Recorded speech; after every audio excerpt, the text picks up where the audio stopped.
నీ భూమి నీ సర్వే నంబరు ఇది నిషేధిత జాబితా అని ఒక్కసారి పడ్డదనుకో కథం, ఇది నా భూమే సార్ అని నువ్వే ప్రూవ్ చేసుకోవాలి. ఇక కొన్నిసార్లు సంవత్సరాలు, నెలలు, ఏళ్ళకేళ్ళు, దశాబ్దాలకు గడిచిపోయే పరిస్థితి ఉంటుంది. కొన్నిసార్లు ఏళ్ళు కూడా పట్టచ్చు. ఆఖరికి దరఖాస్తులు ఏం జరుగుతాయి,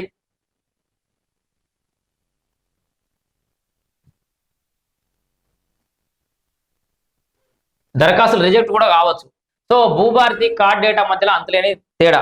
సో ఇటు భూభారతికి వీళ్ళ దగ్గర ఉన్నటువంటి కార్డు డేటాకి చాలా తేడా ఉందట. రాష్ట్రంలో Bhubharati card computer aided administration of registration department డేటాల మధ్య అంతలేని తేడా ఉంది. గతంలోని రెవెన్యూ రికార్డులో పట్టాగా ఉంది, ఇప్పుడేమో అది సర్కారీ అంటూ బ్లాక్ చేశారు. ఈ రెండింటి రూపకల్పన అధికారులది. మరి ఈ వ్యత్యాసం ఎందుకు వచ్చిందో అంత చిక్కడం లేదు. ఎందుకు వస్తుంది?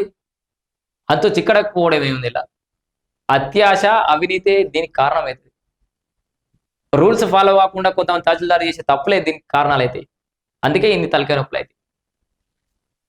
మొన్నటికి మొన్న రిజిస్టర్ చేశారు ఆ భూమిని, ఇప్పుడేమో ప్రభుత్వానికి అంటూ రెవెన్యూ శాఖ స్పష్టం చేస్తోంది. వ్యవసాయేతర ప్రభుత్వ బాధ్యతలు నిర్వర్తించిన కార్డులోని డేటాను అప్లోడ్ చేయడం లక్షల ఎకరాల భూమిలో హక్కుల ప్రశ్నార్థకంగా మారాయి. రెవెన్యూ రిజిస్ట్రేషన్ల శాఖ మధ్య క్లాసిఫికేషన్ ఆఫ్ ల్యాండ్ అంశంలో అంతులేని తేడా ఉంది.